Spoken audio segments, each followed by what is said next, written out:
കേരളത്തിന്റെ നോവായി ഒരു വിദ്യാർത്ഥിനിയുടെ മരണം കൂടി റിപ്പോർട്ട് ചെയ്തിരിക്കുകയാണ്. 3 ദിവസം കഴിയുമ്പോഴാണ് കാഞ്ഞിരപ്പള്ളി അൽജോദ് എഞ്ചിനീയറിംഗ് കോളേജിൽ നിന്നുള്ള വാർത്തയുടെ നിജസ്ഥിതി പുറത്തുവരുന്നത്. കഴിഞ്ഞ വെള്ളിയാഴ്ച ദിവസം രാത്രിയോടെയാണ് തൃപ്പൂണിത്തറ സ്വദേശിനിയായ വിദ്യാർത്ഥി ശ്രദ്ധയുടെ ഹോസ്റ്റൽ മുറിയിൽ ആത്മഹത്യ ചെയ്ത നിലയിൽ കണ്ടെത്തിയത്. ഒപ്പമുണ്ടായിരുന്ന വിദ്യാർത്ഥികൾ ആഹാരം കഴിക്കുന്നതിനും വെള്ളമെടുക്കുന്നതിനും പുറത്തുപോയ സമയത്താണ് പെൺകുട്ടി ആത്മഹത്യ ചെയ്തത്.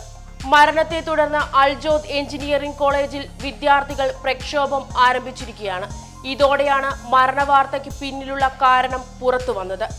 അൽജോദ് എഞ്ചിനീയറിംഗ് കോളേജിലെ 2ാം വർഷ ഫുഡ് ടെക്നോളജി വിദ്യാർത്ഥിയായിരുന്നു ശ്രദ്ധ. കോളേജ് അധ്യാപകരുടെ മാനസിക പീഡനത്തെ തുടർന്നാണ് പെൺകുട്ടി ആത്മഹത്യ ചെയ്തതെന്ന് ബന്ധുക്കൾ ആരോപിക്കുന്നു. ഡിപ്പാർട്ട്മെന്റ് ഹെഡ് ലാബിൽ മൊബൈൽ ഉപയോഗിച്ചതിന് കുട്ടിയെ ശകാരിക്കുകയും അതിനോടൊപ്പം തന്നെ മൊബൈൽ നിർബന്ധപൂർവ്വം വാങ്ങിവെക്കുകയും ചെയ്തു. ഇതോടെ ശ്രദ്ധ മാനസികമായി ഏറെ ബുദ്ധിമുട്ടിലായിരുന്നു. കടുത്ത സമ്മർദ്ദത്തിലായിരുന്നു ശ്രദ്ധയെന്ന് ബന്ധുക്കൾ അറിയിച്ചു. ഇത് താങ്ങാൻ കഴിയാതെ വന്നതോടെയാണ് കുട്ടി ആത്മഹത്യ ചെയ്തതെന്നും ബന്ധുക്കൾ പറയുന്നു.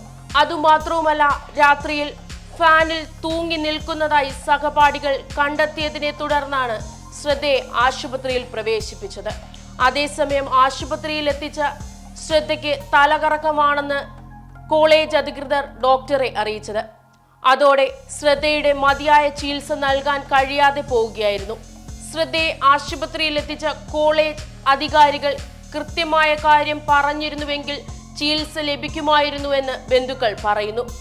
ശ്രദ്ധയുടെ മരണത്തിന് പിന്നിൽ കോളേജ് അധികൃതർ തന്നെയാണെന്ന് ആരോപിച്ച് അൽജോദ് എഞ്ചിനീയറിംഗ് കോളേജ് വിദ്യാർത്ഥികൾ പ്രക്ഷോഭം നടത്തുന്നത്.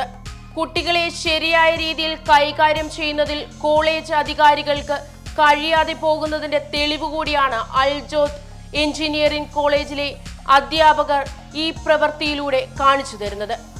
കാശ് കൊടുത്തുകൊണ്ട് കുട്ടികളെ ജയിൽ പുള്ളികളെ പോലെ കാണുന്നതാണ് പൊതുവിൽ സ്വകാര്യ കോളേജുകളിൽ കണ്ടുവരുന്ന പ്രവണത. ഒരു കുട്ടി ഒരു മൊബൈൽ ഫോൺ കൊണ്ടുവന്നതിന് എതിർത്തതിന്റെ പേരിൽ ആത്മഹത്യ ചെയ്യുന്നതിനെ കുറിച്ച് ചിന്തിക്കാൻ പോലും വയ്യ. അത്രയധികം മാനസിക പീഡനം ആ കുട്ടി അനുഭവിച്ചിട്ടുണ്ടാവാം. ഇതിനെതിരെ ശക്തമായ അന്വേഷണം നടത്തുകയും ശ്രദ്ധയുടെ മരണത്തിന് ഉത്തരവാദികളായവർക്കെതിരെ ആത്മഹത്യാ പ്രേരണ കുറ്റം ചുമത്തി നിയമം അനുശാസിക്കുന്ന ശിക്ഷ വാങ്ങിക്കൊടുക്കുകയും ചെയ്യേണ്ടത് ഭരണാധികാരികളുടെ ഉത്തരവാദിത്തമാണ്. ഇതു സംബന്ധിച്ച് അടിയന്തരമായ റിപ്പോർട്ട് നൽകാൻ ഉന്നത വിദ്യാഭ്യാസ മന്ത്രി ആർ ബിന്ദു നിർദ്ദേശം നൽകി.